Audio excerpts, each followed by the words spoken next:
I need to share the screen.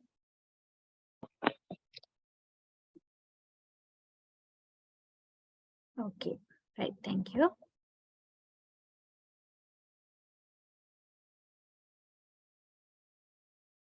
Right.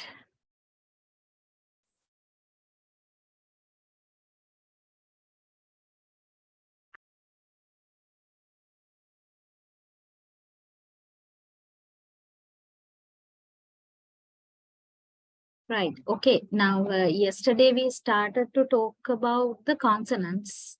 At a stretch, we were working 2 days now. This is the 3rd day. So I think still your memory is fresh on these things. Okay. Am I correct? Yeah, probably. Yeah. Yeah, because only yesterday we just thought about paying special attention to the consonant sounds, and before that we were talking about the production of speech sounds in general.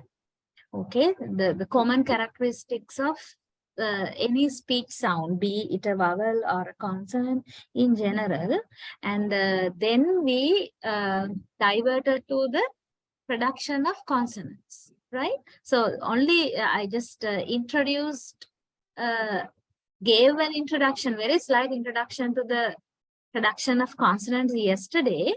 And today we will continue, right? And today Ilma is there now. Okay.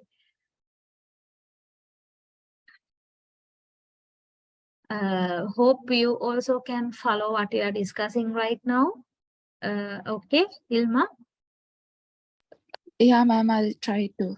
Yeah, because you were not available yesterday or day before yesterday. Now this is a new area.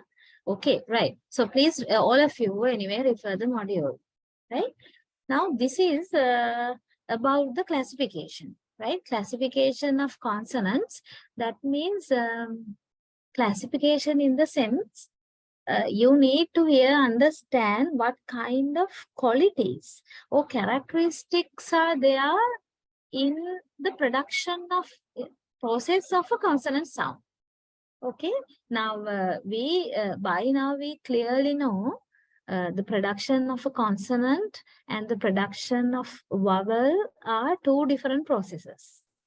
When you imagine what happens to the airstream inside your vocal tract, okay, now we were talking about this yesterday. When we produce a vowel sound, the airstream flows very freely through the mouth, okay, through the oral tract and goes out of the body. But when we talk about, actually, there is a continuation, free continuation of the airstream when we think about the vowel production. But when we think about the consonant production, that's totally different. Because at some point inside our mouth, this airstream is blocked, obstructed. So the free continuation is not there, of course. It is blocked, or the continuation of the airstream breaks at several places, one at a time, in the production of consonants. So this is the basic difference between these two sets of sounds. Now, at the moment, we are talking about the consonant production. So there, when we think about the production of any particular consonant, we need to pay our attention to these 4 features, right? These 4 features. So just think that you need to talk about how you produce a consonant, such as p, k, s, ch, etc. Whatever consonant sound, I ask you, let's think that I ask you to write a description on the production of a consonant given to you. So what are the things you are going to deal with in writing your answer? What are the things? What you can see on screen now are the things. Okay, which means you need to talk about the production of a consonant in relation to these 4 features. So according to these 4 features, we can classify consonants into different subtypes. Actually, our topic of the discussion is classification of consonant. So there's not only one classification, right? There are several classifications. One classification we can understand in relation to the the state of the glottis, that means the vibration, right? Yesterday we talked about the production of voiced and voiceless consonants. So that is about the vibration of the vocal cord. So accordingly, we have two types, voiced, voiceless. That is one classification. The other classification, the state of the velum, right? So the state of the velum means sometimes the velum or the soft palate can be raised, blocking the entrance to the nasal cavity. So there, in such a position of the velum, we produce oral consonants. And when the velum is lower, the entrance to there is an entrance to the nasal cavity, and we produce nasal sounds. So the state of the velum decides another classification, all the consonants into either nasal consonants or oral consonants. So these are the two classes accordingly, right? Nasal and oral consonants, another classification. And number 3, the place of articulation, right? Now we are going to talk about the place of articulation and manner of articulation in detail today. Because yesterday, in the sense by now, we have talked about the state of the glottis and the state of the velum. In detail, number 3 and 4, we need to look at. Before going into that, of course, okay, just have a rough look at the place and manner of articulation also. What do you mean by place of articulation? We can have several subtypes of consonants according to where they are produced. Now, you know, usually the sounds are produced inside our mouth, right? Sounds are produced inside our mouth, but even inside our mouth is not a clear-cut answer, clear-cut idea. When we talk about phonetics and phonology in linguistics, actually the exact word is the vocal tract, right? We produce sounds inside a vocal tract, and the vocal tract is divided into two cavities. One is the oral cavity, the other one is the nasal cavity. So we produce consonants in the oral cavity because it is inside the oral cavity we find all these speech organs situated, like what? Tongue and the lips, teeth, palate, alveolar ridge, all these things are located inside the oral cavity. So inside the oral cavity, there are so many places where we produce different consonant sounds. At the lips, we produce certain consonants, and at the teeth, we produce some other consonant sounds, and at the palate, etc., we produce different consonants. So accordingly, we categorize. So we classify all the consonants into different subcategories. That is what we will be discussing under the place of articulation. So here you have the location. Place of articulation means the location where the stricture or place of maximum interference occurs and what articulators are involved. So maximum interference means the blocking, right? The disturbance which we cause to the airstream. So that varies depending on the particular consonant. The place varies from one consonant to another consonant. So that is the place of articulation in very brief, right? And the fourth criterion is the manner of articulation. So as the word itself suggests, you can understand what you mean by the manner of articulation. That means how we produce consonants, not where we produce consonants. How? The amount of stricture, whether it is complete, partial, right, or relatively open. That is what you mean by the manner of articulation. Now, you know, simply you can understand this like this.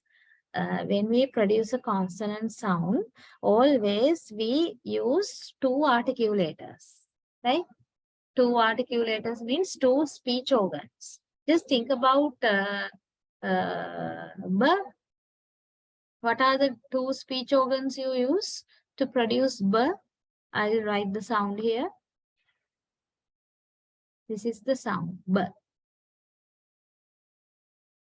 Where does the stricture happen? Stricture, the blocking, the disturbance. Where does it happen?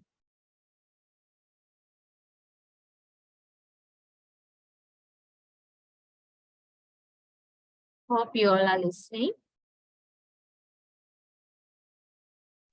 Yeah, ma'am. Yeah. But I'm asking, what are the two articulators in the production of B?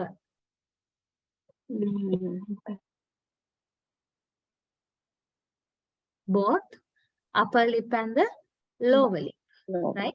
Actually, when we say or when we produce B, both upper lip and the lower lip touch tightly.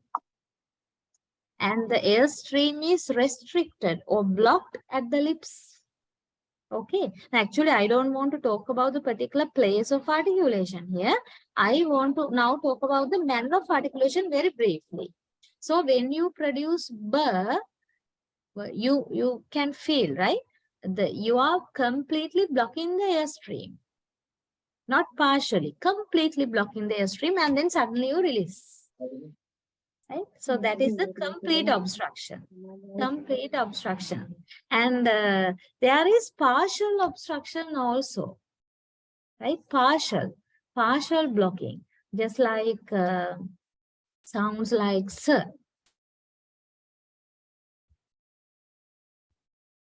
Sir. What are the two speech organs here?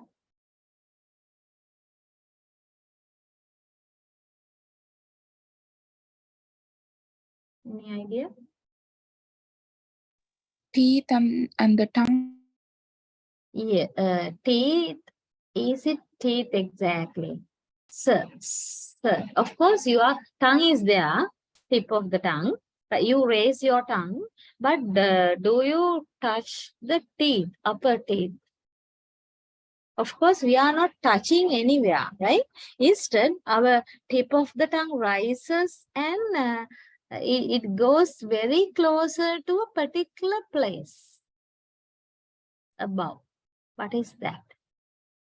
That is the alveolar ridge, of course. Okay, alveolar ridge. It's true that our tip of the tongue does not touch the alveolar ridge, but it goes closer to the alveolar ridge, which means the obstruction that is made to the airstream is not complete. It is partial. Okay, right? Or relatively open means actually the speech organs are not making contact, right? Freely the airstream can pass. So likewise, there are so many manners involved. We can't expect that all the time we are fully blocking the airstream. No, not fully blocking. The blocking can be complete, partial, that depends. Okay. So that is what we are talking under the manner of articulation. So according to the nature of the manner, that means according to how we produce a consonant, right, we can classify all the consonants into different categories. All right. So that is there under the fourth criterion. So we'll be discussing in detail. Right. Now, here the first criterion is the state of the glottis, right? The vibration, the production of voiced and voiceless consonants, no? Right. So yesterday you were writing some examples. Can you remember? I asked you to write. Yes. Actually, I gave you some consonants and asked you to identify what are voiced and what are voiceless. Okay, so there, of course, I gave you a few, right? Not all the consonants. Actually, there are 22 consonants altogether.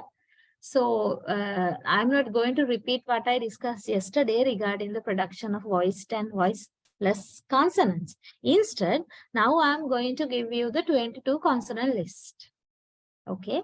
I'm going to give you the list of the consonants that amounts to 22. And once you take them, you need to identify what are voiced and what are voiceless practically. Okay, because what's happening inside the glottis or the larynx is clear to you by now. So you need to practically identify what are really voiced and voiceless consonants before we talk about the others. Okay, and at the same time, you can identify the nasal and oral consonants also. But that job is very easy because, you know, only 3 nasal consonants are there, M, N, and Ng. If you just think about the International Phonetic Alphabet, right? M, N, Ng. These 3 are nasal. And there's an additional one also, Ñ. So these 4 are nasal. And apart from these 4, all the other consonants are oral. So it's not a big work actually. Easily you can remember the nasal and oral consonants. But regarding the voicing, you need to be careful, right? Okay, so now I'm going to give you that list. And that list is not available as far as my memory is correct. It's not available in the module. So you need to take a piece of paper and write down these symbols because I'm going to give you the sounds together with their symbols. Okay, so you need to take the symbol and also I will be giving you some words where the particular sound occurs so that it is easy for you to catch the sound. Recognize the sound. Are you all ready to write down something now? Ilma and Tarini? Yeah, Yeah, ma'am. ma'am. Okay, so I'll be starting then. The consonant list. Okay. So you can either write while I am showing you. Okay, or else you can just wait, understand, get the things to your mind. And after that, you can be writing. I think that would be better, right? Rather than being in a hurry to write down all these things one by one. Then these things will go to the book only, to the paper only. Nothing will go to your mind. So you will not have enough time to think about these sounds. So I'll give you some time to write down. Okay, first Ma'am, have a look. give me 1 minute. Yeah. Ma'am, do I want to write it is voice or voiceless? No. Now I'm going to give you all the 22 consonants. Okay. Symbols. Okay. And after you take these 22 consonants, you can identify what are voiced and what are voiceless. Okay. While writing, you don't have to, okay? Right? Well, so you don't have to write also now itself. You just listen. Listen in the sense, listen and watch. Right. Now, this is the first consonant. Now, this actually here I am going to give you the sound, symbol, and relevant words. 3 things are there. So you need to catch, right? Sound you can hear, I'm pronouncing the sound. And this is the symbol. International Phonetic Alphabet contains phonetic symbols now. So this is one such phonetic symbol. Now, in this case, of course, it is very easy for you because the sound, the symbol of the sound is similar to the letter also. So how do you say, what is this sound? What is this? This is per, right? And if I write it like this, then what is that? No, this one. It's P. This is Till P. it's per. This is P, right? This one, this is P in the sense this is the letter. But here I have written the sound. So how do you know that I have written a sound? Because the symbol and the letter both are the same, no? Both look the same. So how do you know that I have written a sound in this circle? How do you know? Because These of the two slash. slashes. These two slashes. Right? So if you want to write a sound, then you need to write the symbol and write 2 slashes like this. Then only your reader, whoever the person who reads your writing will understand you have written a sound.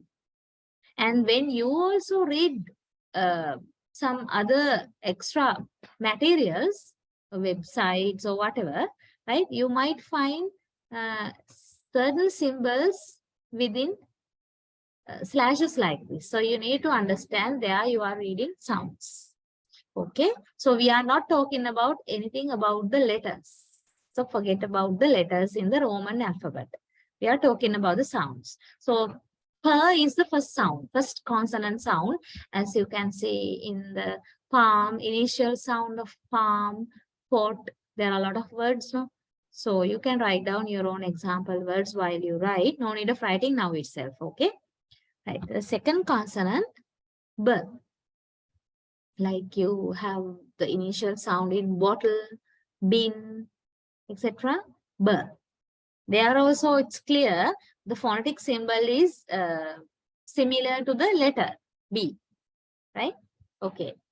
Next one, that is also familiar. This sound is k, right? And remember, even when you write cat, right, the pronunciation of cat, you will have to use this symbol. Although you write CAT, okay. Now, okay, I have a question. Can I know whether you all have done phonetic transcription before? No, ma'am. No, ma'am. Right. Phonetic transcription means actually you are using phonetic symbols to transcribe a text written in letters, normal text, into the phonetic text, in the sense you are writing the pronunciation. Okay, so your module does not allow us, of course, to go in detail on the phonetic transcription, but still I'm worried about the nature of the questions, right? Still I didn't get some model questions. Once I get them, according to their nature, in future I will consider whether I should talk more about phonetic transcription or not.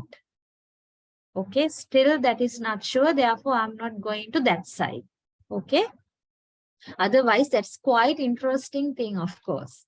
Now you know about phonetic script, don't you? Don't have any idea about the phonetic script? Now, you may be using dictionaries. Yes. Yeah. So in dictionaries, I'm not talking about the small pocket size ones, right? Somewhere fairly large dictionaries. So they are in front of the word. Okay. Within brackets, you have a particular script. Have you ever tried to read that? Normally, we refer a dictionary to find out the meaning of an unfamiliar word, no? Right? But when we search for a meaning of a word, usually we get something within brackets in front of that word before the meaning. Have you seen? Yes, ma'am. So have I've you seen. tried to read that? But that words are not, even I couldn't read sometimes. That is the pronunciation of that word. Okay, and that pronunciation has been written using phonetic symbols. These are the phonetic symbols. Not only these three. I'm going to give you all the 22 phonetic symbols of the consonant sounds here. Okay, so if you are familiar with these phonetic symbols, of course, easily you can read that script. And actually, what is the reason for giving such a phonetic script? Because by reading it, we can understand how to pronounce that word. Now, you know, people are pronouncing same word in different ways sometimes, no, right?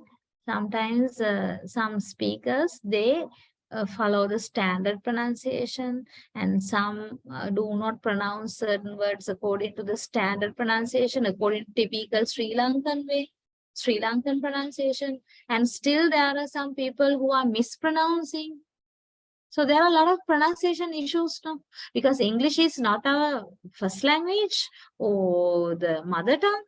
It is still our second language, right? I think I'm correct in relation to you too as well.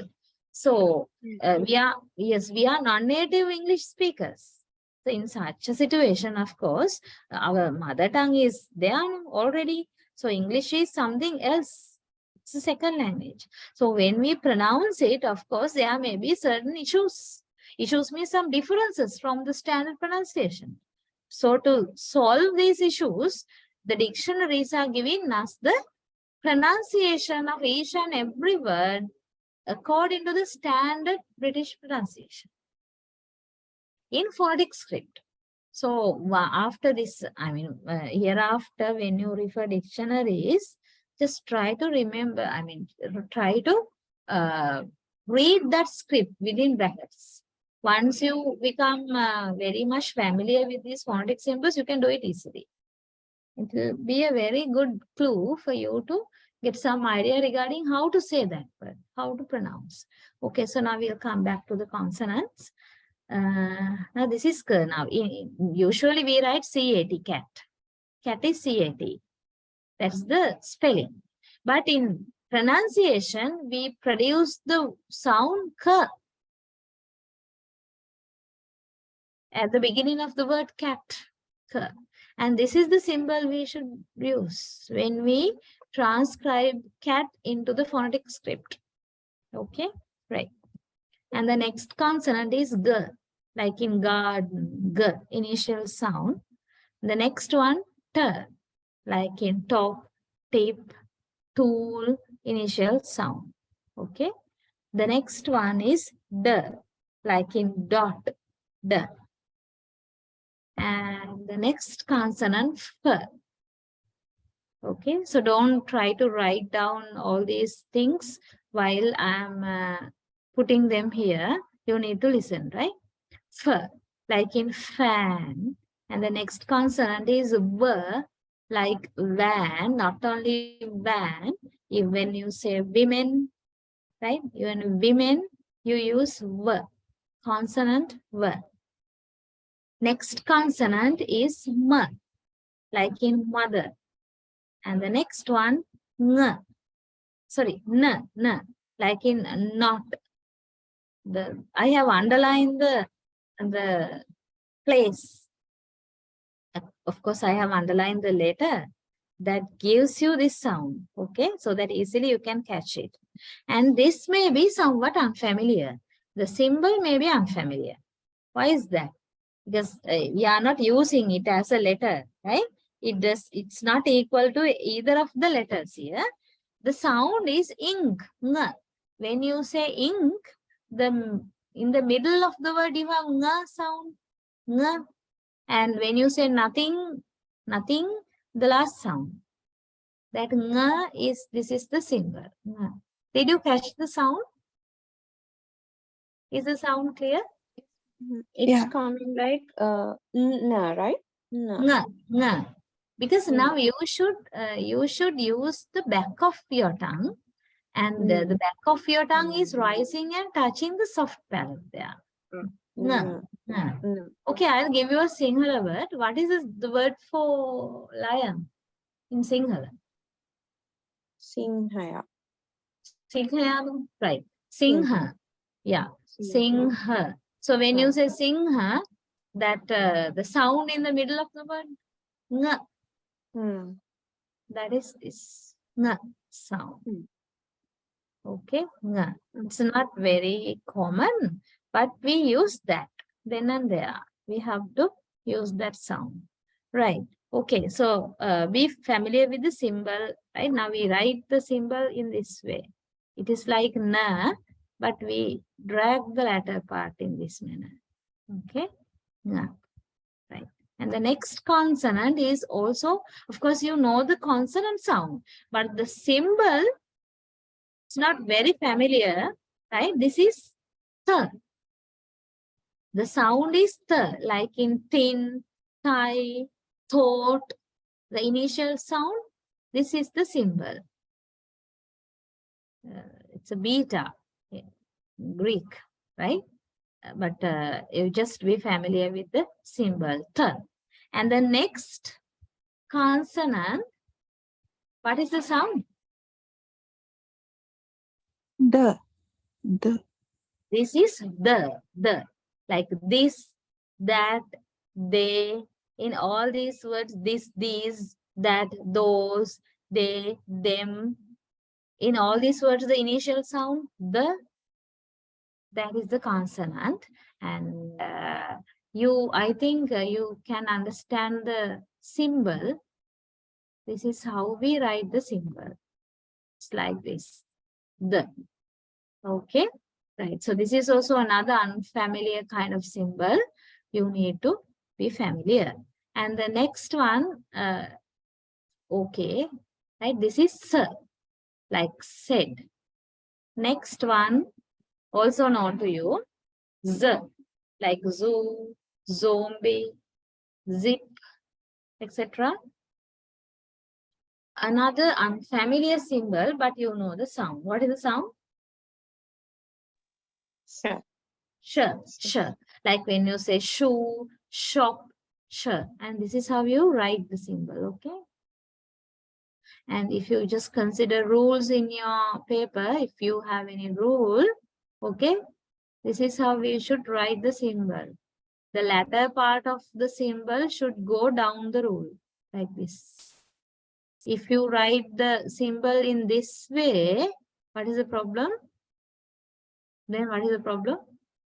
If you write sure, second way, it is equal to what? Sir. Right? It looks like sir then, which is a different sound.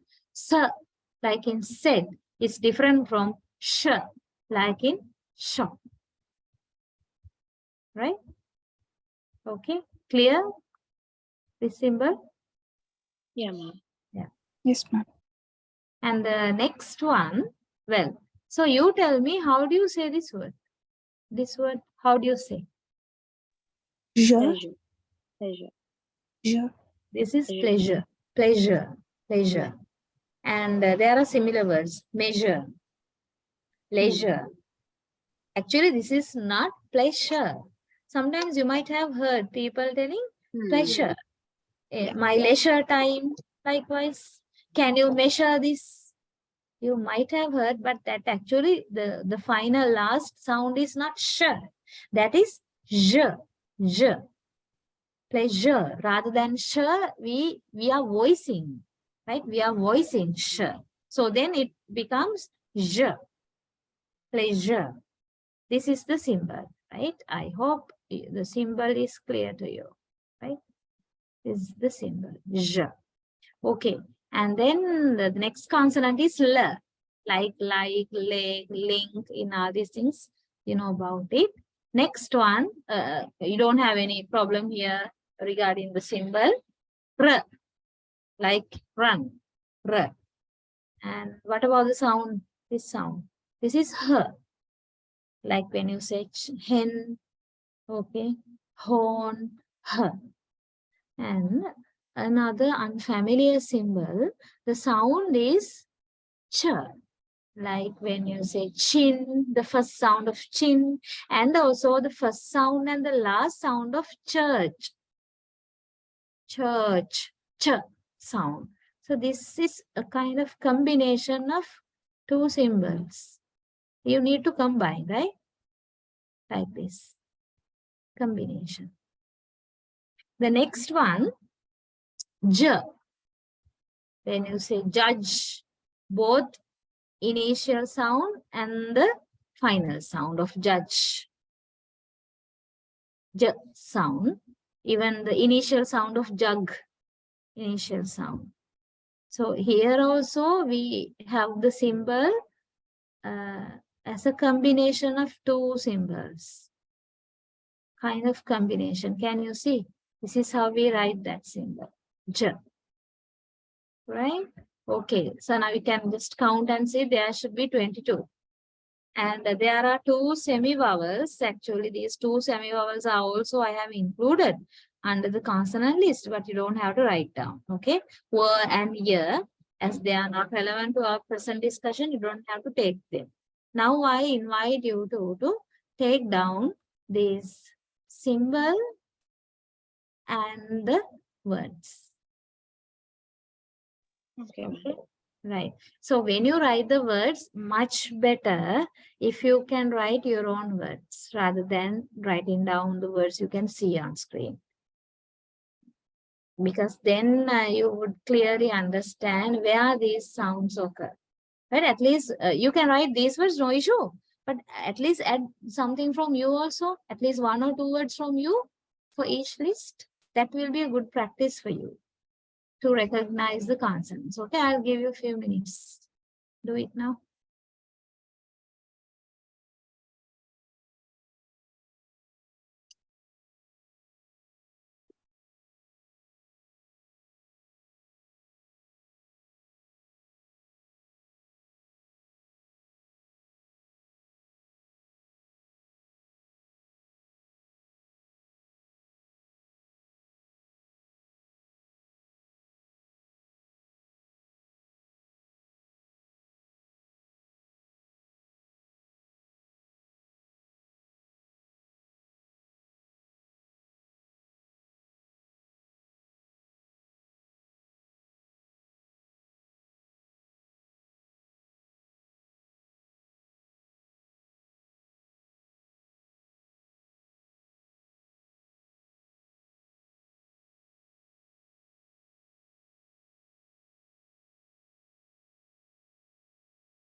Right. Tell me when you are done with the work, right? When you finish, just tell me.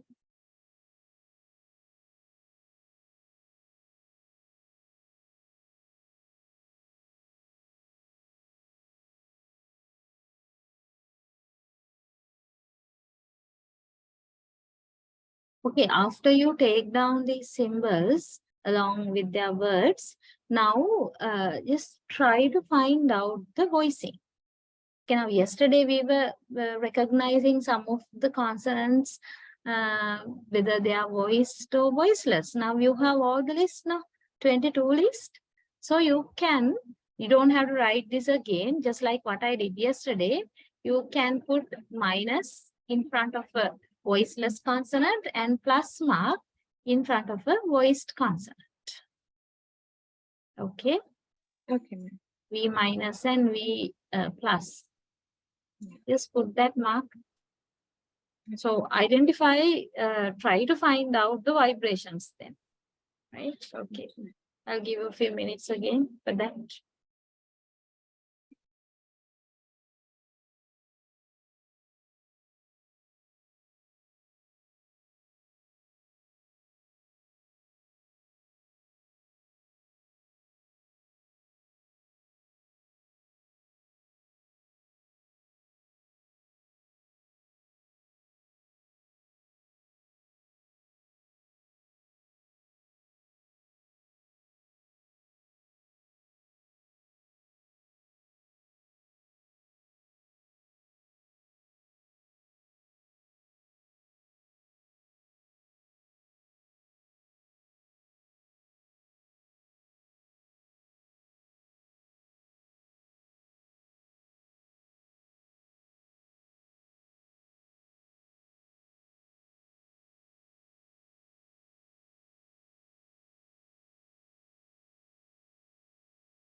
Right. So how about the progress? Done, ma'am. Done. Yeah. Yes, ma'am. Okay. Right now, Safni, I have given a work. Okay, I think you can catch it. Right. Okay, so shall we see from the beginning? Okay. Okay.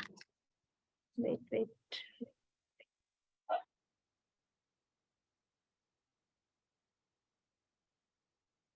Right. Okay. So I will put only plus or minus marks, right? Will not write even the letter V.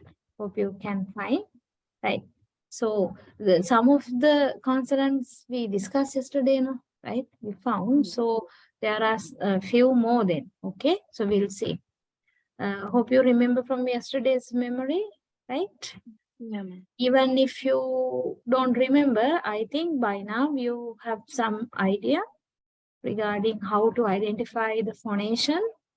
So I gave you a practical guide, kind of, because you can just touch your throat while you are producing sounds one by one. And if you feel a very big vibration, then the sound is voiced. And if you feel a light vibration, the sound is voiceless. Okay, so that is the easiest and the commonest way. But right at the beginning only, you just follow that kind of a primary method. Okay, but once you are familiar, once you get to know whether a particular sound is voiced or voiceless, just remember it. Okay, just remember all the time. Don't think of touching your throat and finding out whether the sound is voiced or voiceless. That is not a good thing. Okay, right. So anyway, how did you find out the voicing now? Apart from the consonants we discussed yesterday, what about the other consonants? How did you find out? Was there a particular way, or you're touching your throat, or you Yeah, just ma'am. I was touching the throat. right, Tarani? Sometimes I did the same, ma'am, and I try to find if I put some more weight, that will become plus. Okay, I'm so not- don't, right. Anyway, don't touch your throat again, right? Hereafter, and try to remember. Remember the voicing of the consonants, right? So we'll go from the beginning. Then per, what about per? That is voiceless. Voiceless. And b, voiced. Voice. I will be putting, okay? You check. K, voiceless. G, voiced. T, voiceless. D, voice. Now, don't you feel a kind of trend? Don't you notice a kind of trend now? Now, all these sounds are occurring in pairs, right? First pair is perber. Both look the same, right? Both are like the same. We are using lips. And the next pair, kurga, we are using the back of the tongue and it's touching the velum, kurga. And the next set, turda, right? Somewhat same. Now, in all these pairs, you can see the first sound is voiceless, second sound is voiced. It goes on like that, but there are some situations where the trend breaks. Okay, I'll show you. The next pair is fervor, for voiceless, were voiced. And when you think about the nasal sounds, there are three nasals now. All these three nasals are what? Voiced. There's no pair there, right? There are three nasals together. So the three are voiced. And then we have the next pair, the. They are also the, voiceless, the, voiced. And the next pair, z. Voiceless, z, voiced. Next we have j. And voiceless, j, voiced. What about l? L and r? There's no pair there, right? L and R are totally different sounds, but both are what? What did you find? Voiced. Both are voiced. Yeah, both are voiced. And the next sound is also not a part of any pair, right? It's a sound in isolation. That is what? Voiceless. Is a voiceless sound. And then we have the last pair, charger.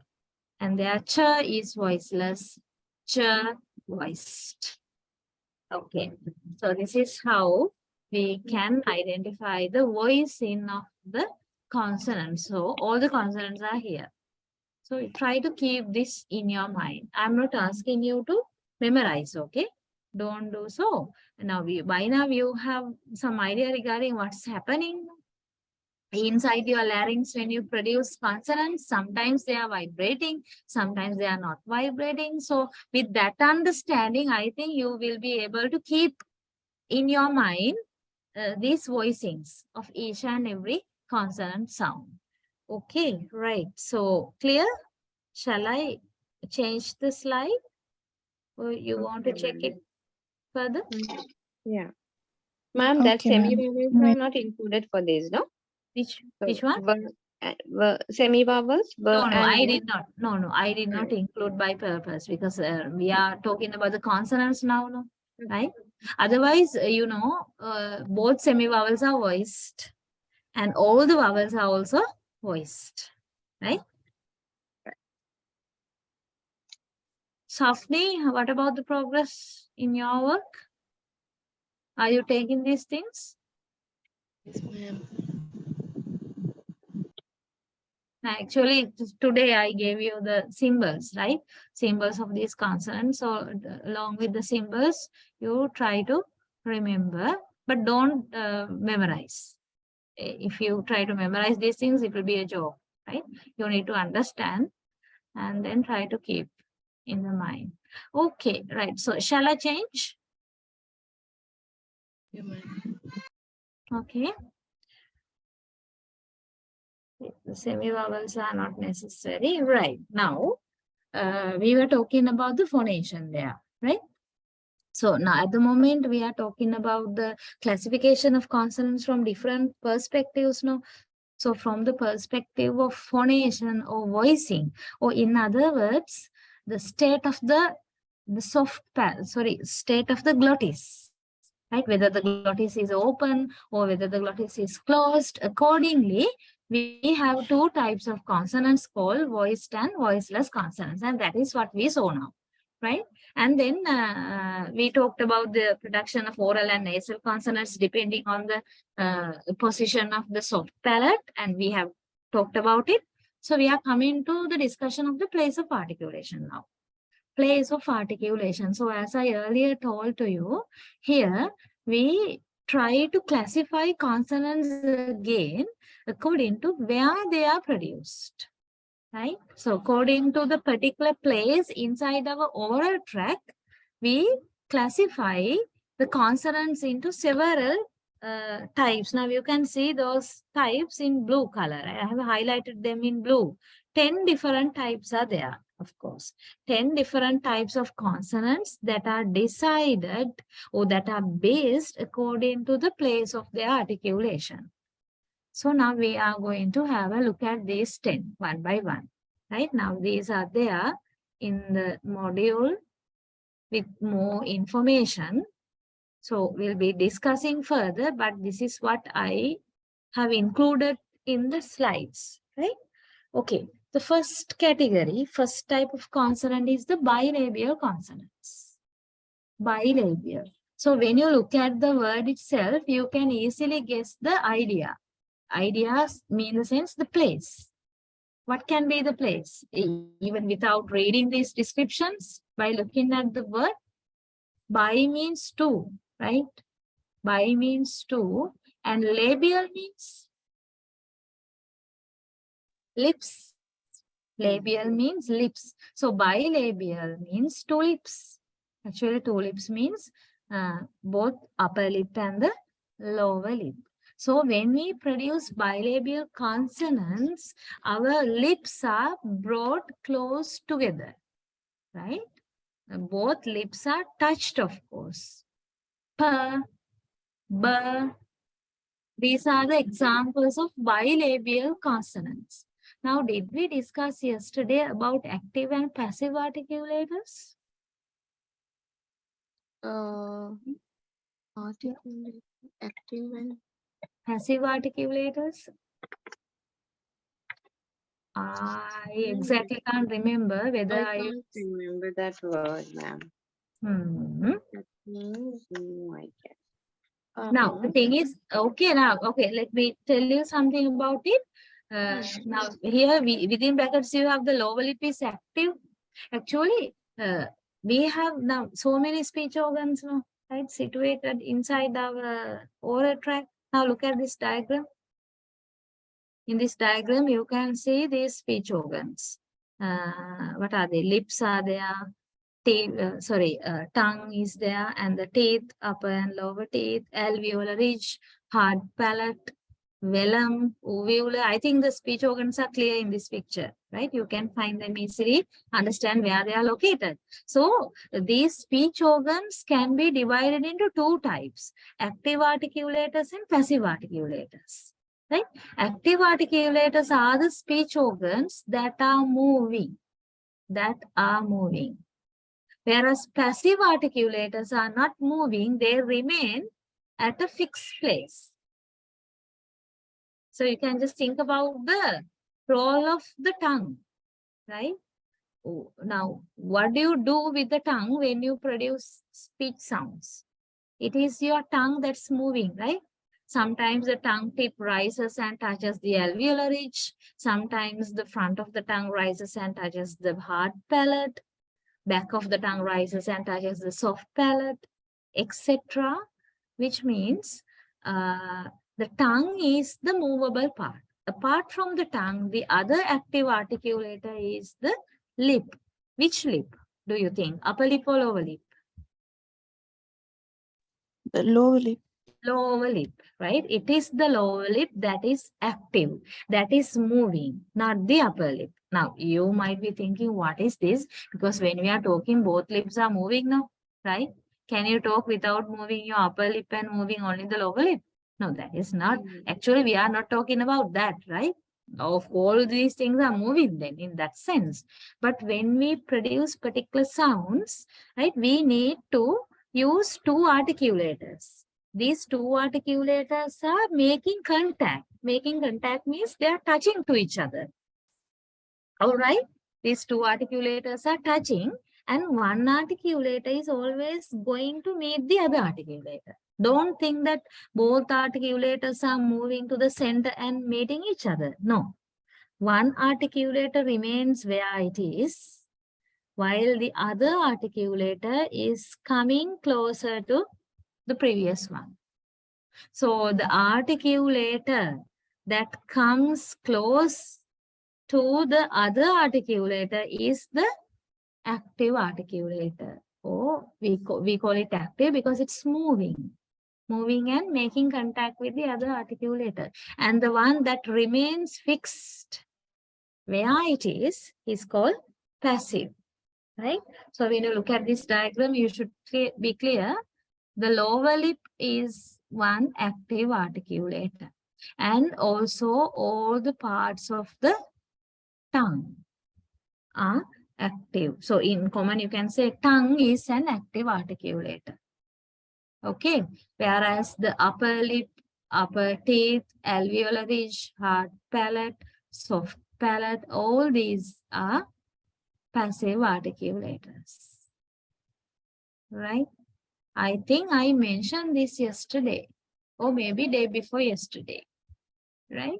I was talking about the active and passive articulators, but you should know, right? So here I have mentioned the lower lip is active. That's why we say it is the lower lip. Now, when we produce bilabial consonants, both lips are touched now. But still you should know it is the lower lip that is considered to be active or moving, right? And what about the tongue, the role of the tongue? It is not involved in the sound production, but remains in the rest position. Right? Rest position. Its position, rest position means the position of the tongue when you say ah for the doctor. Right? So when you go to meet the doctor, I mean, you are not just for the sake of not going to meet the doctor, no, you are not visiting the doctor, right? You go to meet the doctor because you are not ill. Sorry, you are not well, you are ill. So there, the doctor asks you to open the mouth and say, ah. Doesn't he? He does, right? Yeah. So when you say, ah, where is the tongue? It's Rest position is that, right? Ah is just there in a neutral position, the tongue. It's actually lying down, okay? But although it is, that position is called rest position here, now I have some doubt in my mind, okay? Now very recently I saw in FB a particular post, right? That said, the rest position of the tongue. It was talking about the rest position. Actually, when you are at rest, where does your tongue rest? When you are at rest means when you are not talking, okay? Right? When you are not producing any speech sound, where is your tongue? Now you just simply understand, no way related to bilabials, okay? I'm just telling to you, right? Okay. When you are not speaking, normally when you are at rest, okay, where is the tongue? Have you felt ever inside your mouth, where is the tongue resting? When you are in a relaxed position. කොහෙද tongue එක තියෙන්නේ? in the middle of that. Middle of the mouth? that මැදින් වගේ එහෙමනේ කියන්නේ. දතේන ඉස්සරහට වෙන්නේ. Right? no ඒක ඇතුළේම වගේ. ඒ කියන්නේ යා මේ වෙනමම ඉන්නවා ඇතුළේ. ඇතුලේ වෙනමම ඉන්නවා කොතනද ඉන්නේ? එයා ඉන්නේ It's there in a particular place. middle Only of thing the palate and the lower part of the mouth. You mean inside the mouth, somewhere in the middle of the mouth? Is that so?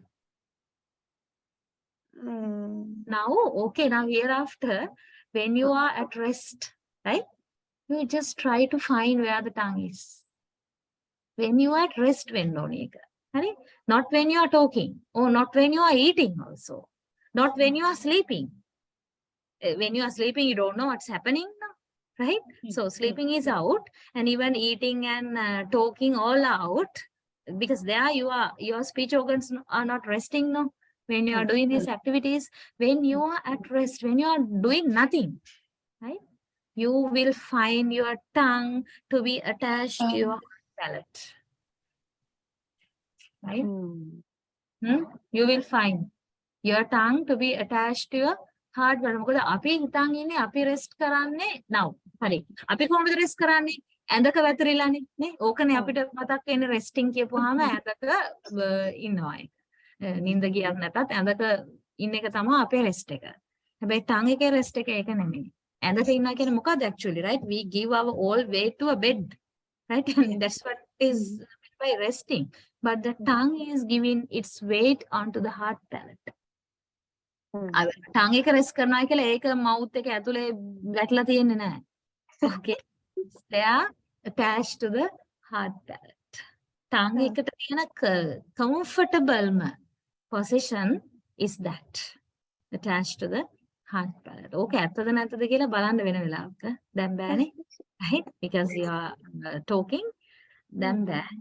Then ඕන වුණත් බෑ. Even if you are not talking now, you can't do it because you are not resting now, right? තමන් රෙස් කරන වෙලාවක බලන්න ටං එක කොහෙද තියෙන්නේ. ටං එක තමන් රෙස් කරනවා කියන ටං එකත් රෙස් කරන්න ඕනේ. ටං එක රෙස් කරන්නේ heart palate එකේ. right? Unimaginable, right? මොකද අපිට නම් එහෙම කරන්න බෑනේ. ටං එක heart palate එකේ රෙස් කරනවා කියන්නේ අපි නිකන් අහස උඩට ගිහිල්ලා ඉන්නවා වගේ වැඩක් නේ. No. Right? So tongue is that much an abnormal thing. Anyway, right, come back to bilabials. Well, so I was talking about the production of bilabials here. So tongue doesn't have anything to do with the production of bilabial, and that's what I wanted to tell you. So there are 3 bilabials among the consonants. One example is given, right? But actually,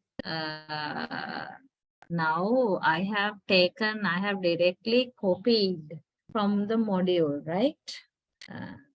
But you should understand here, when you write the sound like this. Like this.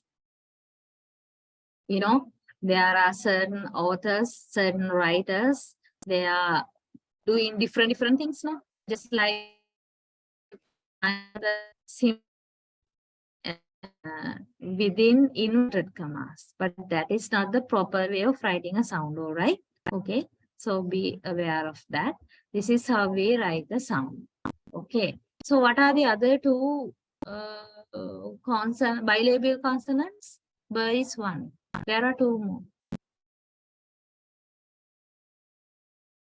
Now, if you are not sure, you have the list of the consonants with you now, and you can have a at that and find out. Her?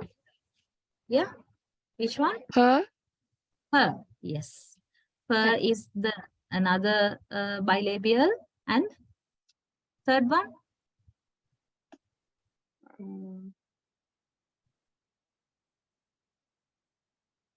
Yes. Her? No. You Ma? are, yes. You are using your 2 lips only, right? Nothing else. Nothing else. Ma, like when you say mother, per, ma. Only 3 bilabials. Only 3 bilabial consonants of course. Okay. There are some other bilabial sounds, but at the moment we are talking about the consonants now. So these 3 bilabials. Right. So we'll go to the next one, labiodental consonants. Okay, be clear here, labiodental. Labio means lips and dental means teeth.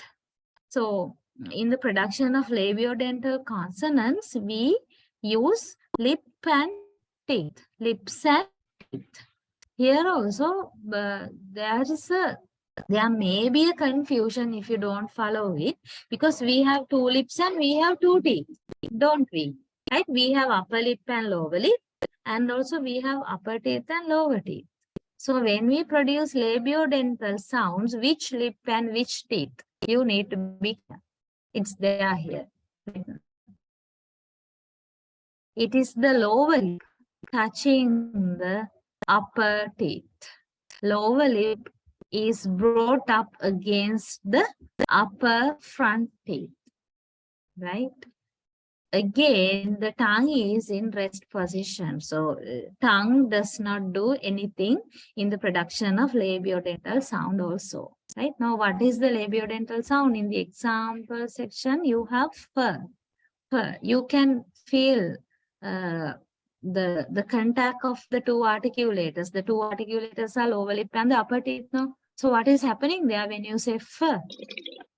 Fur. The lower lip is touching the upper teeth. Actually, to tell specifically what's happening, we bite the lower lip with the upper teeth, don't we? Right? We bite the lower lip with the upper teeth. So that is how we produce fur. And there are 2 labiodental sounds. One is there, fur. What is the other one? Ver? Ver. Yes, fur and ver. Ver is the other labiodental sound. Right. So fur, ver, both are labiodental, right? And both belong to the same manner also. We'll discuss manner next anyway. And then where's the difference?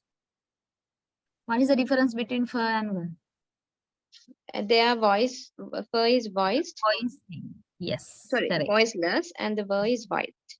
Yeah, that is the only difference. Other than that, place of articulation and manner of articulation are the same between f and b. F is voiceless, b is voiced.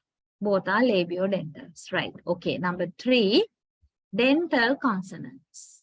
Dental, now you know dental means teeth, right? Teeth. So, you know, teeth is a passive articulator. The set of teeth is a passive articulator. So only a passive articulator cannot itself produce a sound. We need to have an active articulator to go up and touch the passive articulator. That is how we produce sound. So in the production of dental consonants, what's happening? The tip of the tongue protrudes between the teeth or touches the back of the upper teeth, right? Okay, dental sound means we say the tip of the tongue rises, right, and touches the upper teeth. That is the simple way of telling this. Tip of the tongue rises and touches the upper teeth. So that is the idea here in saying protrudes between the teeth or touches the back of the upper teeth, right? So the sound of t in Spanish or t in English. So don't confuse here, right? Do you know Spanish, you people? No, ma'am. So then just cut this off. Just Okay. don't confuse yourselves thinking about Spanish, but you can think about English, right? In English, regarding the sounds used in the English language, we have 2 dental sounds that are produced in this particular place. The tip of the tongue touching the upper teeth. 1 is given here, but not the phonetic symbol, right? The phonetic symbol is not there. I will write that. Th. This is a dental sound. And there's one more. 2 dental sounds. What is the other one?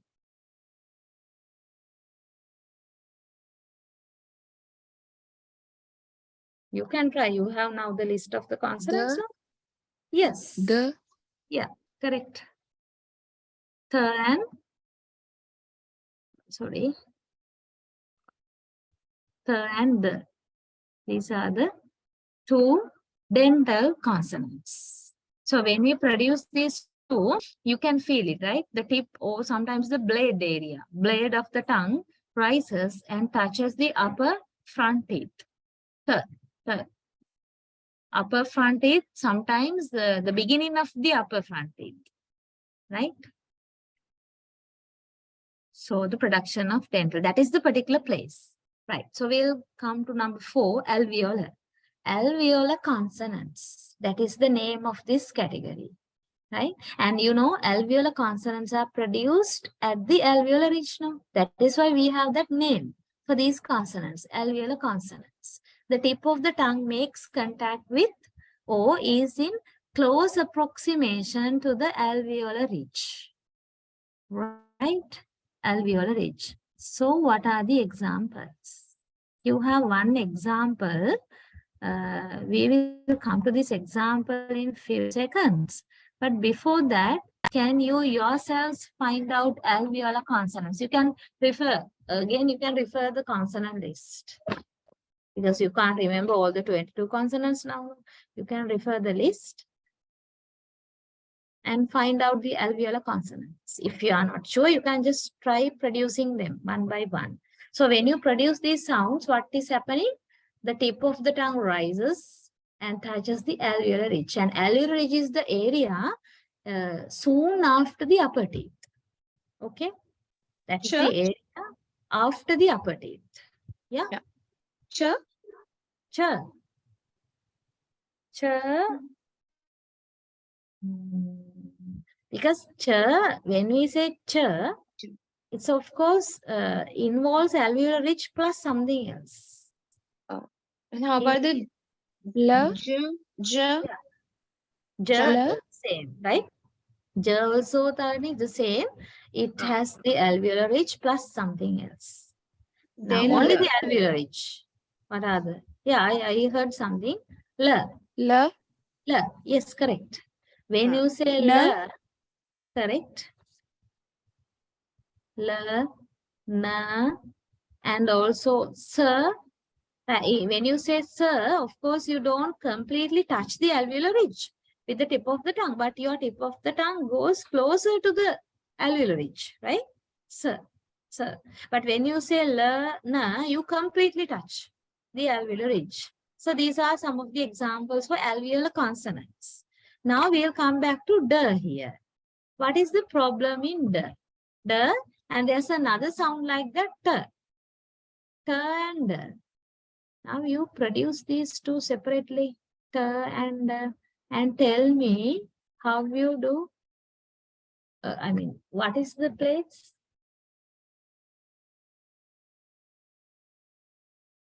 You? The upper palate touch.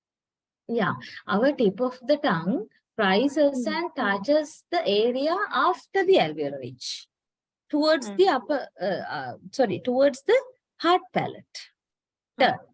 Even the same. So don't you feel you are rolling your tongue a little bit backwards? Slightly, you slightly roll your tongue backwards and you are touching the area, not the alveolar ridge, the area after the alveolar ridge. Right? So, actually this thing happens among we Sri Lankans. You need to understand that. According to Britishers, third are also alveolar sounds. Right? Just like learn, sir. Third are also alveolar because they produce and by touching the alveolar ridge. But we are not like that. We produce and not by touching the alveolar ridge, by touching the area after the alveolar ridge. Okay. So actually, third are post-alveolar in our case. Now you check yourselves, are you exactly touching the alveolar ridge with the tip of your tongue when you say t and? No. No. Area after that, right? Not the alveolar ridge. So that is how we people produce. So for us, third are post-alveolar. Okay? Not alveolar, but third are categorized as alveolar consonants according to the British standard pronunciation, not according to the Sri Lankan pronunciation, right? Okay. Next one, alveolo-palatal. Alveolo-palatal, number 5. What is the place there? Now, when you look at the name, you should understand there are two places now, alveolar ridge and the palate. Two places are combined. So what's happening? The front or blade of the tongue is raised to an area between the alveolar ridge and the palate.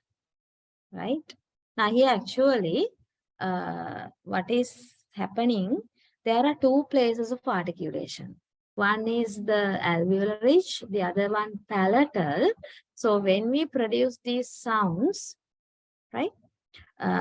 One incident is that the blade of the tongue rises and touches the alveolar ridge. At the same time, the front part of the tongue is there, the body of the tongue, the middle part, it also raises and touches the hard palate. Yeah. Of course, you can't expect complete touch there, right? But the front of the tongue rises near the hard palate. So you have one example. What is that? Sh. When you say sh, like shoe, right? The sh sound in shoe, you just try to locate the behavior of the tongue there. When you say sh, your blade of the tongue rises towards the alveolar ridge, and also at the same time, front of the tongue rises towards the hard palate. Sh. Okay. So alveolar palatal sounds are like that. And other than sh, what is the other one? Alveolar palatal sound. The other one. This is, of course, if I write the symbol, phonetic symbol of sh, this is the symbol, right? What about the other alveolar palatals? How about the j? J. Not J, of course, right? J, J. Like the end of pleasure. J. J. This J. is Yes. symbol. Like Z. Pleasure. Pleasure. J. Right? You would feel both parts of your tongue are rising, blade and the front, towards blade towards the alveolar ridge, front towards the hard palate. Sh, j.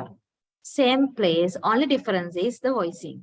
Sh is voiceless, j is voiced. All right. And the next place of articulation is the palatal sound. The next place is palate. The name of the particular category of consonant is palatal consonants. What is there?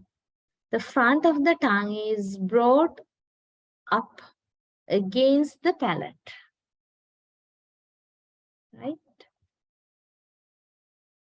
The front of the tongue is brought up against the palate. So it's clear, very clear. You can understand palatal sounds are, now here you have one example, but the problem is this is not a consonant. Actually, I directly copied certain text from the module to the slide. What is the sound? Can you notice the sound? The letter Y is there, but actually the sound must be ear, right? This is the symbol. This is not the letter J, right? This is the phonetic symbol for the sound ear. Like when you say yogurt, the first sound, yogurt, yellow, yeah, sound. But the thing is, this is a semivowel, not a consonant. What are the palatal consonants? Can you guess?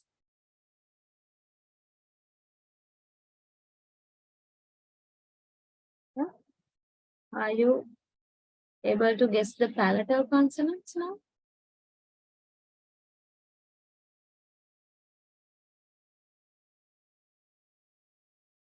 You know, thinking about sounds? Yeah. Yeah. What about ch and j? Ch, j. Now, earlier I told you when you were telling ch, j, it involves alveolar ridge plus something else. But actually, rather than the alveolar ridge, it involves the palate. Your front of the tongue rises and touches the hard palate. Yeah. So right above the front of the tongue, we have the hard palate inside the mouth. No? So the front of the tongue rises, touches the hard palate. Ch. So therefore, don't write this symbol. Okay, this is semivowel. You need to write examples from consonants. This is the phonetic symbol for ch. You need to pronounce and feel the production yourself, right? Ch, and the other palatal consonant is j. Okay, right. I did not cut this, okay?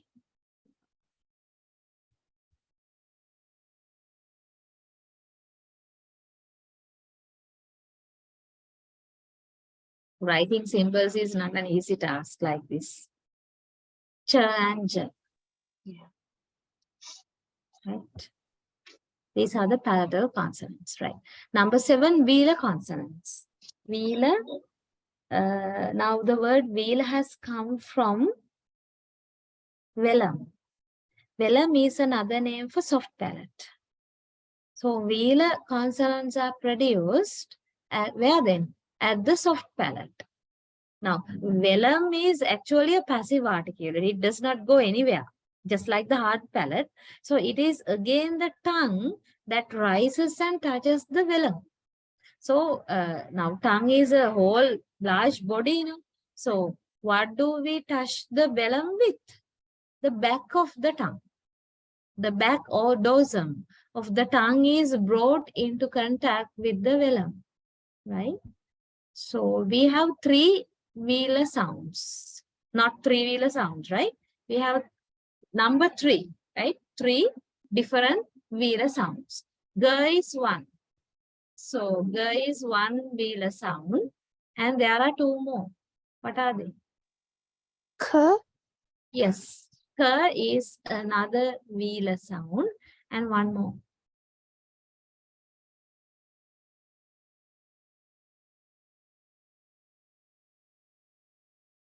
Yeah. We Nya. discussed. No, not nya. Nothing. That is ng. Ng. Okay, this is the Nga. simple ng. Nothing, in nothing the last sound, and in ink the middle sound. Ng sound. This is the other velar sound. So when you produce ng, now you should understand the difference between ng and n, right? The difference between ng and n. Think individually. These two are not the same. The first sound, second sound, right? The second sound, that means na, we produced by touching the tip of the tongue with the alveolar ridge, right? The second sound. But we produce the first sound by touching the soft palate with the back of the tongue. Okay. Clear? The three velar sounds, K, G, and Ng. Yeah. Right. Okay. I don't think these symbols are not available as they are in the module. Okay. So now what's happening? Are you all taking this extra information? I don't know what's going on. Yeah, ma'am. I have written.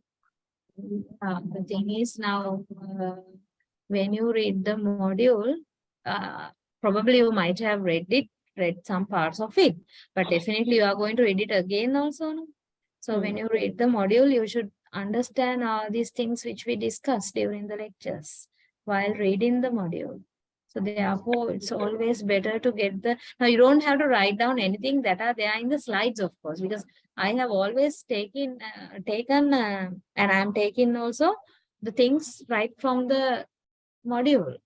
And it is only in the discussions that I'm adding new things. Okay, during the discussions, I'm adding new things, telling some more extra things. So you better take down these extra informations, which will help you understand the module better later. Right. Especially these examples for these types of consonants, you need to take down. Number 8, uvula. Right? Now, can you remember the uvula? Can you remember it in the diagram? Here, if you look at this, where is the uvula? This one, right? This small dangly organ we call uvula, right? Uvula, and the sounds which we produced by touching this uvula with the back of the tongue are called uvular sounds. Okay, they are called uvular sounds, but the problem is in our languages we don't use uvular sounds. Right? There are languages existing in the world that make use of these uvular sounds. But in our case, of course, not in Sinhala and not in Tamil and in English also. Not in English. We don't use uvular sounds, but you better know, right? You have to have that idea in your mind that with the uvula also we can produce sounds. Be in the sense the people produce sounds. Right? Okay. Yeah, ma'am. In Arabic, it is used. In Arabic, they are there, yeah. Especially now in naming some people, right? Yeah, they may be there, but can you exactly give a sound, uvula sound then? There is a letter which is pronounced as ha. So it is pronounced through the uvula. Uvula, Fine. right? Yeah. But the thing is that's not familiar to us. No, we are not very much producing that sort of sounds using the uvula. Anyway, you know, right? You should know it. Okay, fine. And the next one, actually, I have forgotten to highlight. Number 9, that is pharyngeal. Okay, that is also another type of consonants. Pharyngeal, the root of the tongue, specifically the epiglottis, is moved backwards against the wall of the pharynx. Now, here also I have to tell you the same thing I told to you regarding number 8, right? In the languages we use, we don't use pharyngeal sounds. But now, you know where the pharynx is? I will show. Can you find the pharynx?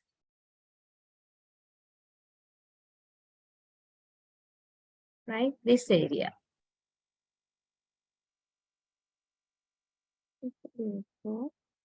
This is the pharynx, right? So during this tube, right?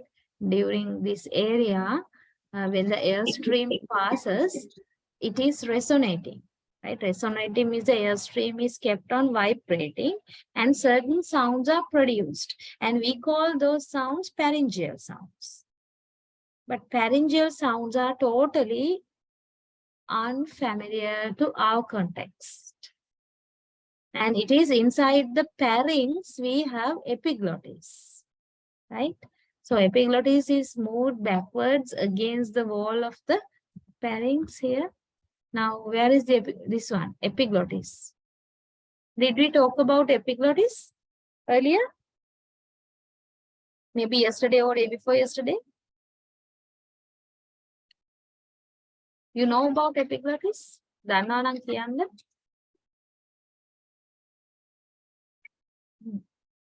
දන්නේ නැත්නම් ඒත් කියන්න.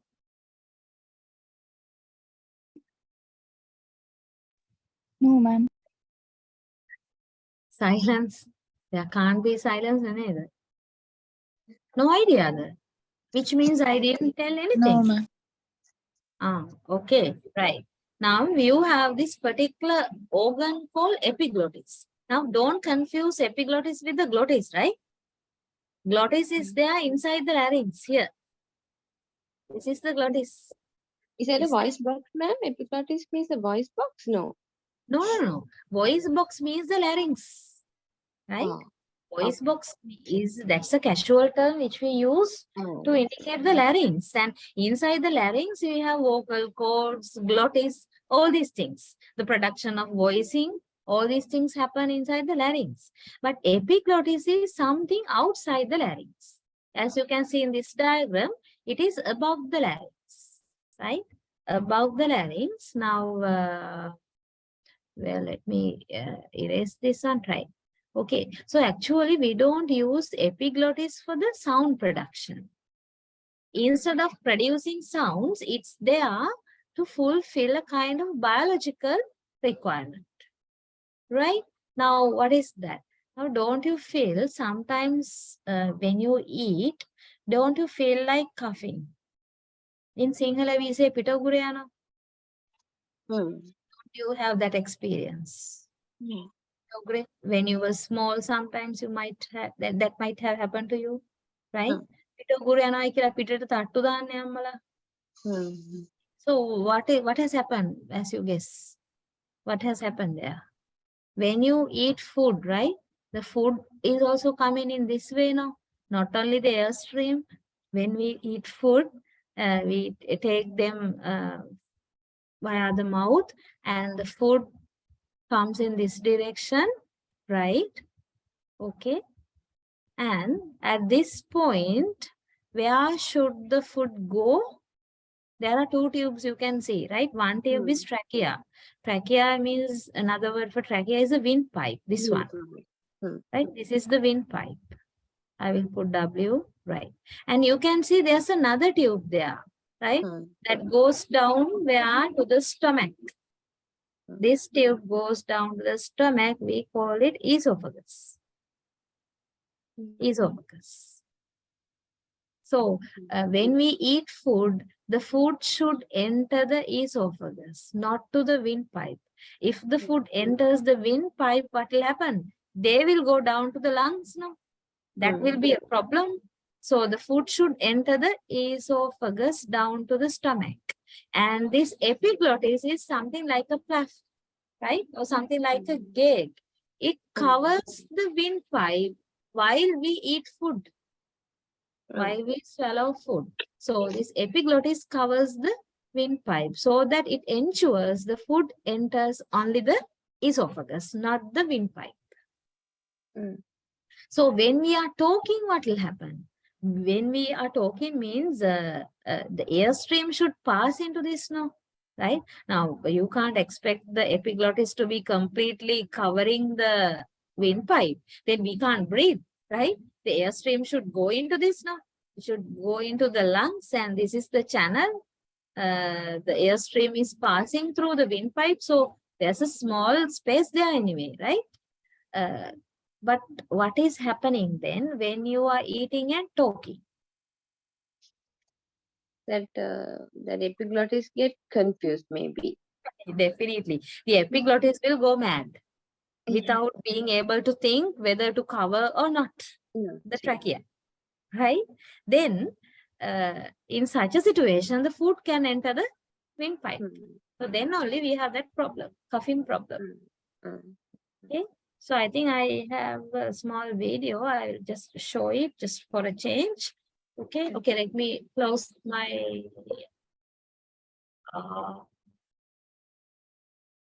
Give me 1 second, please.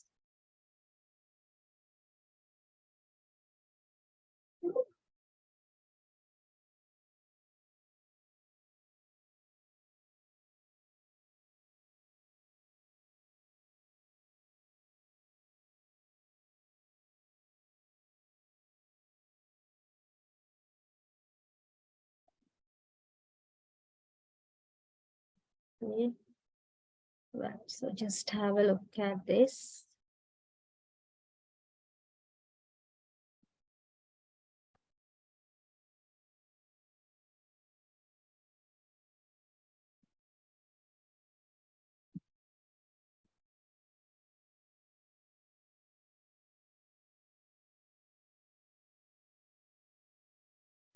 There is a passageway through which air travels from the nasal cavity to the lungs, through the nasal cavity, through the nasopharynx, oropharynx, laryngopharynx, and then the larynx and trachea.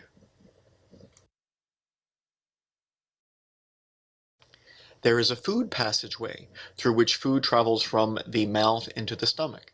Food passes from the oral cavity through the oropharynx, the laryngopharynx, and then the esophagus.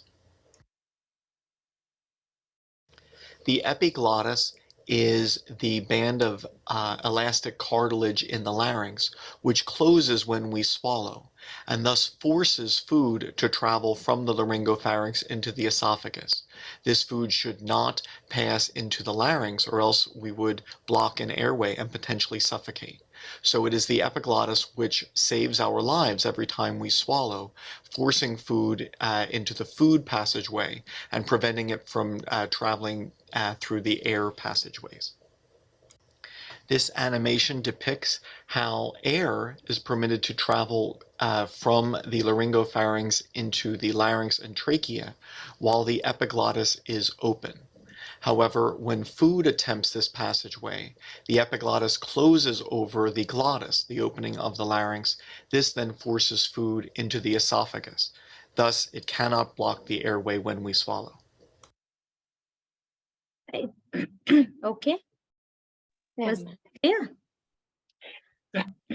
Yeah. So that is simply the function of the epiglottis, right? And this thing happens in pharynx, in the area called pharynx. So that is why you have that, this one. The epiglottis is moved backwards against the wall of the pharynx. So when we produce pharyngeal sounds, the function of the epiglottis is also important. but I have to repeatedly tell you here, of course, the function or the things that are happening inside the pharynx in producing pharyngeal sounds are not, of course, very much clear to us as we are not producing such sounds, right? Okay. And the last one, glottal sounds, number 10. So here the vocal cords functioning as articulators make a brief closure, right? Brief closure means closure is a kind of contact, right? Complete contact with each other. So we have only one glottal sound. The example is this. Can you guess before I write? Only one glottal sound. So when we produce this glottal sound, of course, we don't use our tongue, teeth, lips, palate, nothing. This sound is only produced inside the larynx, in between the vocal cords. Right? And these two vocal cords are functioning as articulators, and they draw close to each other, the vocal cords. And a kind of hissing sound, friction is also created. That is called glottal consonant. Can you guess the sound? So, No. huh? That is the glottal consonant. Yeah, her. This one. Only one glottal consonant is available, right? It's that. So other than her, we produce all the other sounds by using either lips, tongue, teeth, palate, or whatsoever that are there located inside the oral cavity. But when we talk about the glottal sounds, that is produced only with the use of the vocal cords that are vibrating. But in the case of glottal sound production, her, they are not vibrating, okay? Just like when we produce voice sounds, the vocal cords are not vibrating. Instead, they are coming closer to each other, but still leaving a small space in between for the airstream to pass through it. So that is the production of glottal consonants. All right. So now, have you been writing examples? Example means the symbols of the relevant consonant sounds. Yeah. Yes, ma'am. Okay, right. So it will help you later on to understand these phrases and manners clearly. All right. So we have talked about 10 different places and 10 different types of consonants that are decided according to the place of articulation. And next we have the last criterion on manner of articulation. So before we go into that, you have another diagram here. So here you can see all these 10 places are marked. I think this diagram is clear to you, right? Only the numbers are there in the diagram, but these numbers have the names. Number one, find the number one. So if you want, you can take a screenshot or a photo, right? This also will help. I think page number 22, you Might can have. see this. Probably you might have. Yeah. I forgot that. Of course. So number one is the place where we produce bilabial consonants, and number two, labiodental consonants are produced. So you can see clearly lower lip and the upper teeth. Number two, they are the ones that are making contact to each other. And number three, dental consonants, tip of the tongue and the upper teeth. Alveolar, tip or the blade of the tongue and the alveolar ridge. Number 5, alveolar palatal, right? You can see the front of the tongue and also the blade of the tongue touching the alveolar ridge and the hard palate. Of course, it's not easy to show it. Number 5, I mean, it's really difficult to show the two places in one arrow. So this is how it has been represented in the diagram. And number 6, palatal, front of the tongue touching the hard palate. Number 7, back of the tongue touching the soft palate. Number 8, back of the tongue touching the uvula. And number 9, pharyngeal sounds are occurring here. And number 10, glottal sound is occurring inside the larynx. So this is where the larynx is. So glottal sound is there. So now I hope you are clear with these 10 different places. And accordingly, you have the names of these consonant sounds, which means the types of consonants. All these are types of consonants, right? Bilabial consonant, labiodental consonant, it goes on like that. So are the places clear to you? Yes, ma'am. Place of Yes, ma'am. articulation? Right. Yeah. So actually next we have to talk about the manner of articulation, and we don't have time for that today, right? So I think we are meeting soon, somewhere at the end of this week. So we'll continue from this point onwards. All right. Okay, so be familiar with the stuff and come to the lectures. All right then. So I'll be winding up the session. Good night, all of you. So if you have any doubt regarding what we have discussed, just please forward them during the discussions, right? During the next discussion. If you think that you would forget these things, right, never mind, just jot down in a paper and you can forward these questions. Do so, then only you would progress. Right? So you need to involve in the studying process. Then only you would progress. All right, then. Good night, all of you. We'll meet soon. Thank you, ma'am. Good night. Okay. Thank you, ma'am.